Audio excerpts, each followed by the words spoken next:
Bab 7, Keuangan Negara dan Daerah. Ruang lingkup keuangan negara meliputi yang pertama, hak negara untuk memungut pajak, mengeluarkan dan mengedarkan uang, dan melakukan pinjaman. Yang kedua, kewajiban negara menyelenggarakan tugas layanan umum, pemerintah negara, dan membayar tagihan ke pihak ketiga. Yang ketiga, penerimaan negara. Keempat, pengeluaran negara. Kelima, penerimaan daerah. Yang keenam, pengeluaran daerah.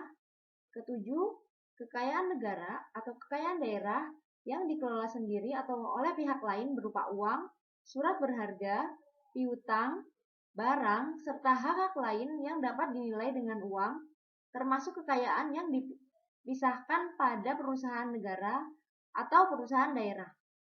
Kedelapan, kekayaan pihak lain yang dikuasai oleh pemerintah dalam rangka penyelenggaraan tugas pemerintahan dan atau kepentingan umum. Kesembilan, kekayaan pihak lain yang diperoleh dengan menggunakan fasilitas yang diberikan oleh pemerintah. Ruang lingkup keuangan daerah meliputi 1. Hak daerah untuk memungut pajak daerah dan retribusi daerah serta melakukan pinjaman. Yang kedua, kewajiban daerah yaitu untuk menyelenggarakan urusan pemerintah daerah dan membayar tagihan kepada pihak ketiga. Yang ketiga, penerimaan daerah adalah keseluruhan uang yang masuk ke kas daerah. Pengertian ini harus dibedakan dengan pengertian pendapatan daerah karena tidak semua penerimaan merupakan pendapatan daerah. Yang dimaksud dengan pendapatan daerah adalah hak pemerintah daerah yang diakui sebagai penambah nilai kekayaan bersih. Yang keempat, pengeluaran daerah adalah uang yang keluar dari kas daerah. Seringkali istilah pengeluaran daerah tertukar dengan belanja daerah. Yang dimaksud dengan belanja daerah adalah kewajiban pemerintah daerah yang diakui sebagai pengurang nilai kekayaan bersih. Yang kelima, kekayaan daerah. Kekayaan daerah yang dikelola sendiri atau oleh pihak lain berupa uang, surat berharga, piutang, barang, serta hak-hak lain yang dapat dinilai dengan uang, termasuk kekayaan yang dipisahkan oleh perusahaan daerah. Yang keenam, kekayaan pihak lain yang dikuasai oleh pemerintah daerah dalam rangka penyelenggaraan tugas pemerintah daerah dan atau kepentingan umum. Undang-Undang Keuangan Negara menjelaskan bahwa yang dimaksud dengan kekayaan pihak lain adalah meliputi kekayaan yang dikelola oleh orang atau badan lain berdasarkan kebijakan pemerintah, yayasan-yayasan, di lingkungan kementerian negara atau lembaga atau negara atau daerah. Prinsip dasar pengelolaan keuangan negara.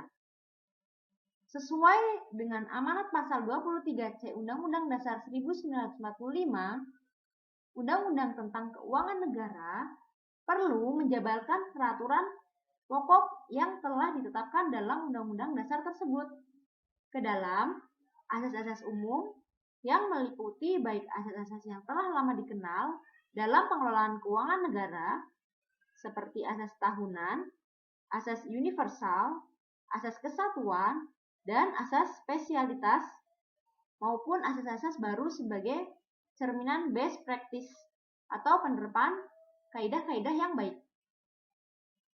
Dalam pengelolaan keuangan negara antara lain, yang pertama, akuntabilitas berorientasi pada hasil.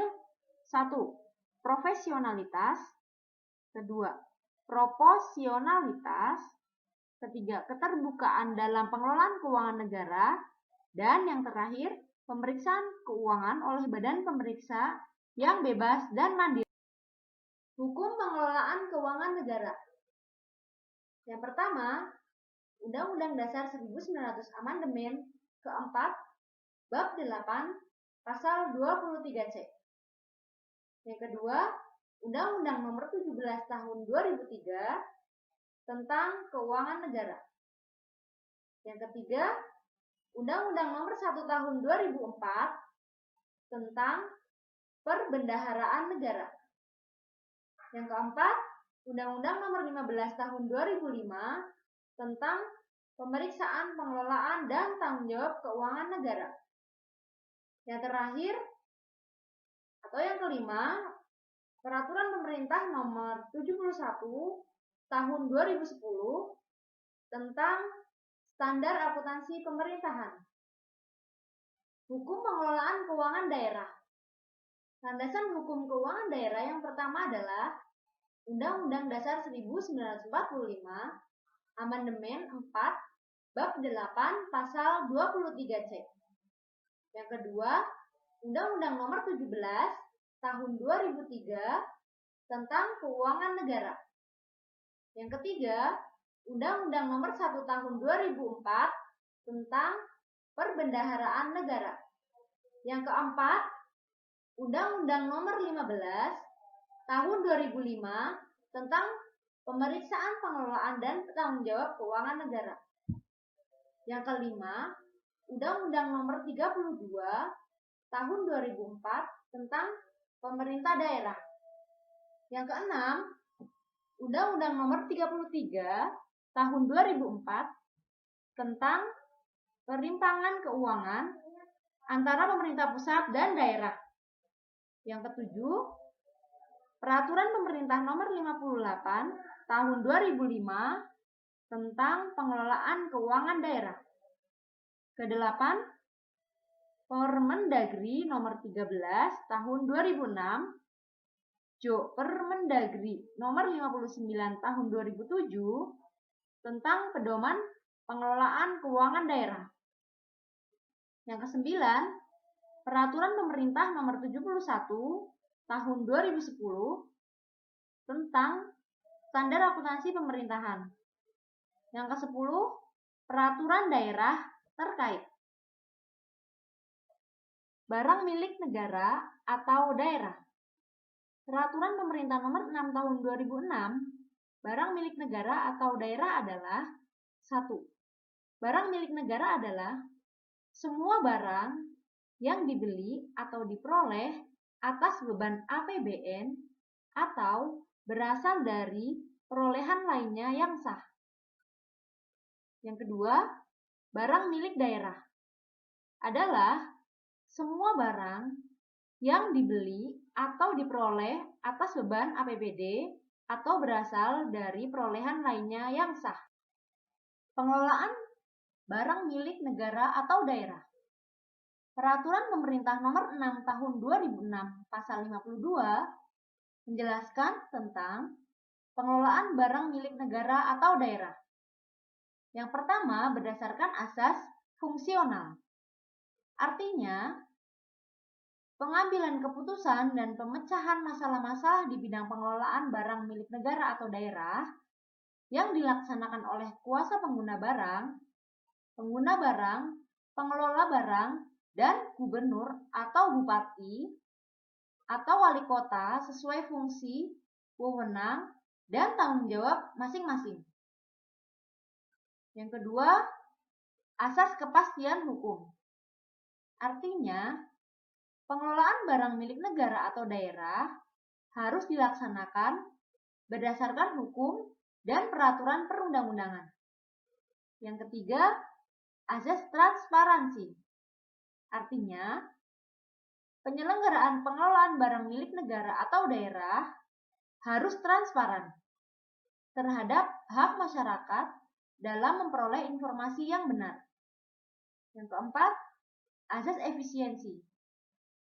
Artinya, pengelolaan barang milik negara atau daerah diarahkan agar barang milik negara atau daerah digunakan sesuai batasan-batasan standar kebutuhan yang diperlukan dalam rangka untuk menunjang penyelenggaraan tugas pokok dan fungsi pemerintah secara optimal.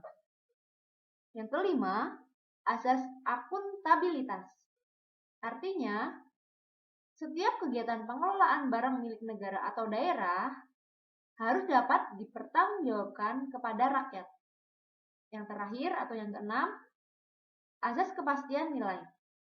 Artinya, pengelolaan barang milik negara atau daerah harus didukung oleh adanya ketepatan jumlah dan nilai barang dalam rangka optimalisasi pemanfaatan dan pemindah tanganan barang milik negara atau daerah serta penyusunan neraca pemerintah. Struktur kelembagaan pengelolaan keuangan negara, yaitu terdiri dari Presiden. Peraturan Perundangan Pengelolaan Keuangan Negara menempatkan Presiden sebagai pemegang kekuasaan pengelolaan keuangan negara. Presiden dalam hal ini berperan sebagai Chief Executive Officer atau CEO.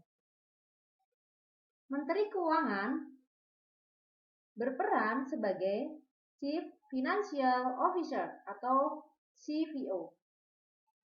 Dan menteri atau pimpinan lembaga lainnya berfungsi sebagai Chief Operating Officer atau COO. Struktur kelembagaan tersebut dapat kita lihat berikut ini. Struktur kelembagaan pengelolaan keuangan daerah terdiri dari Kepala Daerah, Sekretaris Daerah, SKPKD, dan SKPD. Tugas Sekretaris Daerah selaku koordinator pengelola keuangan daerah yaitu mempunyai tugas 1. Penyusunan dan pelaksanaan kebijakan pengelolaan APBD. Yang kedua, penyusunan dan pelaksanaan kebijakan pengelolaan barang daerah. Yang ketiga, penyusunan rancangan APBD dan rancangan perubahan APBD. Yang keempat, penyusunan Raperda APBD, perubahan APBD, dan pertanggungjawaban pelaksanaan APBD. Yang kelima, tugas-tugas pejabat perencana daerah, PPKD, dan pejabat pengawas keuangan daerah. Keenam, penyusunan laporan keuangan daerah dalam rangka pertanggungjawaban pelaksanaan. Yang berikutnya, memimpin tim anggaran pemerintah daerah. Lalu, menyiapkan pedoman pelaksanaan APBD, menyiapkan pedoman pengelolaan barang daerah, memberikan persetujuan pengesahan DPA SKPD atau DPPA SKPD, dan yang terakhir, melaksanakan tugas-tugas koordinasi pengelolaan keuangan daerah berdasarkan kuasa yang dilimpahkan oleh kepala daerah. Alur belanja APBN ke daerah.